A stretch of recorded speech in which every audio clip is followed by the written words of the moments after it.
The Tenant, a story written by Pierce Bradley. A link to their website will be available in the description down below. When I was 13, my parents went away for a few weeks one summer. They had finally saved up enough for the trip to Europe my mother always wanted to take, and they didn't want me along for the ride. So before they left, they shipped me off to my dad's childhood home to stay with my grandparents for the rest of the summer.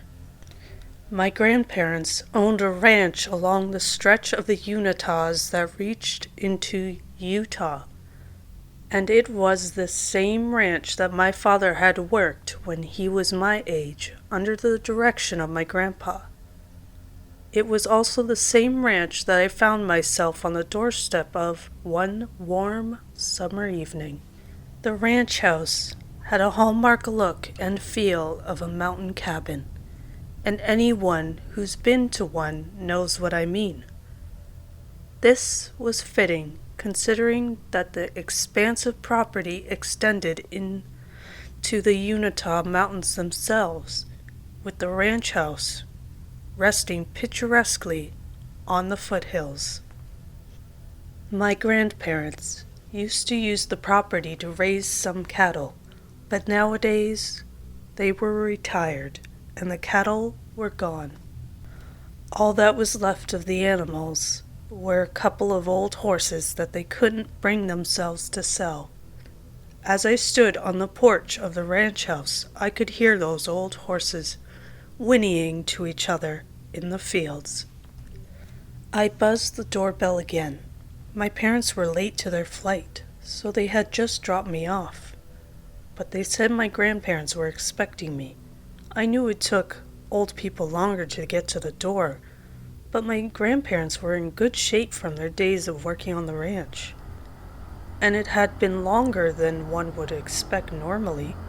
Suddenly, I heard a muffled thud from behind the door, then hushed voices muttering back and forth. The sound of the chain being unhooked from the door came so suddenly out of the hushed noises from within that I nearly jumped back. I heard the sound of a lock slide away, and then another, and finally the door swung open. There was my grandfather, standing in the doorway, and although his face beamed with a friendly smile, he seemed unprepared or perhaps on edge. My grandmother approached from behind him, and together they both welcomed me in and told me I could take up in my dad's old room. I climbed the stairs to the loft that hung above the entryway and found my way through the open door off to one side that led to my father's old room. The area was new to me, of course. I had met my grandparents before. They had come to visit a few times before throughout my childhood. But this was my first time visiting them, and I had never seen the places my father grew up.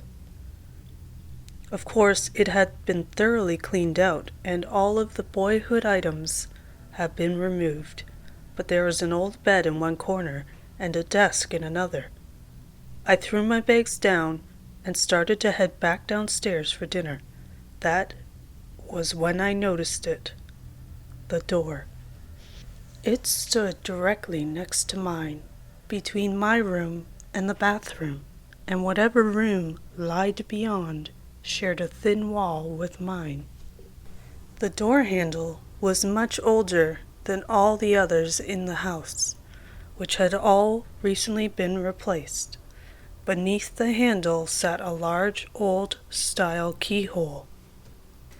I met my grandparents for dinner, and they gave me a rundown of the whole place and the things I could do to keep myself busy. They'd need help with some chores, of course, but I had nothing better to be doing, so I didn't mind. Along with that, I could shoot BB guns, throw knives, explore the property. The sky was the limit as long as I did my chores and was back before dark. I was too excited with my new freedoms to remember to ask about the old door.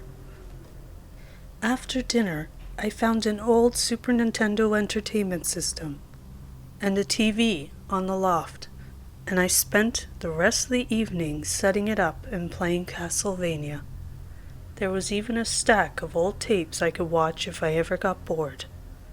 I remember feeling very pleased with my situation. There was plenty to do outside, and when the dark came, or the weather was bad, there was the Nintendo and the tapes to keep me company. I didn't pay that door another thought. My first night in my new lodgings was a harrowing experience. The old house groaned, and I swore that at least once I heard the stairs creak and the floor of the room next door squeak. I knew old houses were loud, but I wasn't prepared for it. I slept little that night, but steadily grew more and more accustomed to the noisy old house with each night that I slept in that bed. My first few summer days passed lazily. I would work with my grandfather on various duties around the property until it was too hot to keep working, and then I'd be free to explore the forest on the property and entertain myself until dinner. After dinner, I'd play video games and watch tapes, and then I'd go to bed and do it all again the next morning. Once a week, my grandparents would go into town for groceries and be gone until dusk, so I would have one day without chores where I was home alone. One day, shortly before dusk, I was walking through the woods near the fence that kept the horses in the pasture when I noticed a stench wafting nauseously on the ripe summer breeze. I quickly found the source of the smell. The corpse of a cougar was draped over one of the fence posts. It was badly mutilated.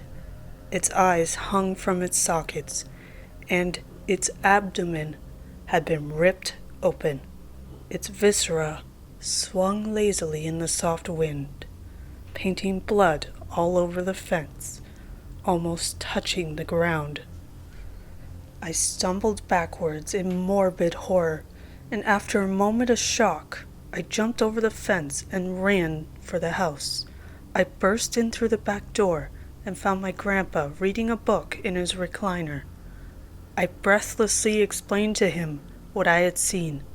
He exchanged a nervous look with my grandma, who sat next to him on a chair of her own. After a moment, he cleared his throat, saying it was probably the outcome of a turf war between two cougars. Part of me wanted desperately to believe him, and another part told me there was something he wasn't telling me, but I buried that part of me. I had just watched a tape of The Thing last night, and I knew it must have been making me paranoid. He told me to stay inside while he went to take care of it, and I thought that was the end of it. It wasn't. Over the next few days, I found more mutilated carcasses hung over the fence or in tree branches. I found raccoons, geese, and even coyotes. And sometimes I even found more than one at a time. Each time it happened, my grandfather would tell me to stay inside while he went to take care of it. And then we'd all continue on like nothing happened. No matter how many times it happened, I never got used to it. Things grew stranger as my time there turned from days to weeks. My grandparents had gone into town, and they said they wanted to catch a movie and would be back later than usual. They wanted me to stay in after dark, and that was fine with me. I was looking forward to watching Suspiria home alone in the darkness. And that's exactly what I did. It was 11 when the movie ended. and I was just turning the TV off when I heard the stairs creak. My hair stood on end. My grandparents shouldn't be home for another hour. I heard no car coming up the gravel driveway, no sound of the garage door swinging open. I saw a shadow against the wall climbing up the stairs. It was tall and lanky, but the shadow was unclear and its shape was hard to define. I felt my blood run cold. The thing slowly ascended the stairs, making no noise save for the creaking of the steps. As quickly as I could, I squeezed myself between the couch and the wall, hardly daring to even breathe. I sat there silently, listening. I heard the stairs squeak, and I suddenly recognized the sound. That squeaking was the same sound I had heard every night during my stay here since the very beginning. Whatever it was reached the top of the stairs, and it drifted past my hiding place behind the couch. As it did, I felt a dreadful wave of cold pass over me.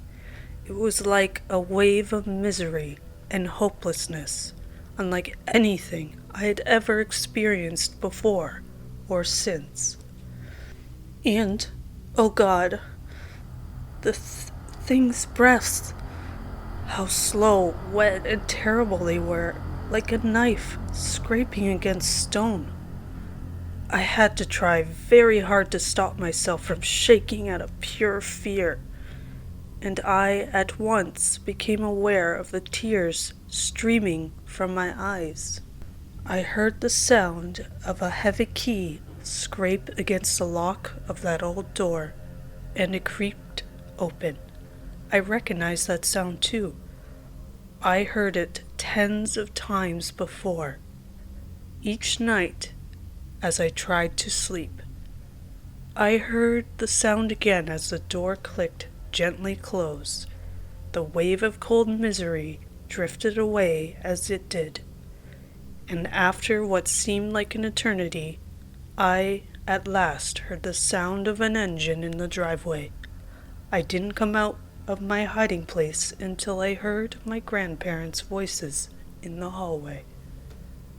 I rushed down to them and tearfully told them what had happened. For a split second I saw the looks of sheer horror on their faces, but they were gone in an instant. My grandfather told me it was their old tenant. He said that he was a bit of a shut-in, and that they didn't tell me about him so that I didn't try and bother him. Though still deeply unsettled, I at first tried to believe him. I was gullible like that. However, as he sent me up to bed, my mind took me back to the feeling that had swept over me. I am confident now that only one thing can make a human being feel so distraught: pure evil. As I neared the top of the stairs, I thought I heard my grandfather whispering to my grandmother. "Good God, it's loose," was what I thought I heard. Sent a chill down my spine.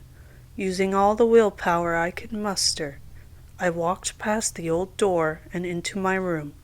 I closed and locked the door, and went to hide under the covers. Tears began to run from my eyes again as I shook violently, still reeling from the encounter I had had. Sleep never came that night. I heard squeaking and scraping coming from that room all night long, and I couldn't stop remembering the sounds of those dreadful breaths and the feeling of all-consuming evil. I wanted to desperately believe my grandpa. It was just a reclusive tenant after all. This thought began to fuel morbid curiosity. Perhaps if I could just look at the tenant, I could be able to relax. Another part of me screamed to stay under the covers, to hide until morning, to trust no one. But my feet hit the floor all the same, and I quietly opened my door. The moon was full and bright, and the loft was well illuminated. I crouched in front of the door next to mine. The old wood stank, and the black paint flaked. I put my eye up to the keyhole. I could make out a dark circle, but as my eye adjusted, I could make out the full shape. An eye, massive, stretched wide open like a gaping wound. The whites tinted a sickly yellow, gazed back at me. I heard the terrible sound of those breaths once more. My God, I will never get that eye out of my head. It will forever be in there somewhere watching me from inside myself. I fell backwards, shaking violently, too terrified to even scream. I crawled back to my room, unable to stand and close the door. I lied there, shaking, on the floor for the rest of the night. The next morning, I found blood smeared all over the door handle on the old door, and 3 more carcasses draped over the fence. These 3 were completely skinned. In the end, I suffered a nervous breakdown. The doctors claim it was due to sleep loss from insomnia. I suppose that's partially true. I was unable to sleep for weeks. Sometimes at night, I could hear the tenant stop for a moment on his way back from his midnight trips and just wait outside my door for hours, only finally going back into his room just before sunup. There were other times that he would start tapping on the thin wall between our rooms. Loud, grating taps, like someone was tapping my teeth with a spoon. The tapping was in a pattern, maybe some kind of code, but I'm too afraid to try and decipher it now. My best guess is that he knew that I had seen him and was reaching out for a friend, maybe a victim. I had no interest in being either. What really triggered my first meltdown was what happened next. One morning, I opened my door to find the dismembered head of my grandfather's prized horse staring up at me. I gave a blood-curdling scream and began crying and gibbering. I was taken to a hospital, and my parents' trip was cut short. They never found the rest of the horse, but the ripe reek wafting out from underneath the old door spoke for itself. I think the tenant wanted to share with his new housemate. My grandparents died a year after that incident. The police told us it looked like a cougar had done it. I knew better. The tenant was upset that I never returned, and he punished the ones that took me away. I asked the police about the old door. They said the room was empty. I'm 23 now. It's been 10 years, and I'm still taking medication for anxiety. So why write this all now? Well, last Saturday at 11 p.m., there was a knock on my door. I looked through the peephole and saw a dark shape. I fell back, terrified. 10 years of counseling told me that these things I had seen weren't real. I checked the peephole again. An eye, wide, massive, yellow, gazed back at me. A quiet, scraping voice whispered through the keyhole. May I find a place to stay here? I don't remember the rest of the night. I think I locked myself in the bathroom until I heard the sound of banging on my door. It was the police. They had found the bloody t-shirt of a missing child stuffed in my mailbox.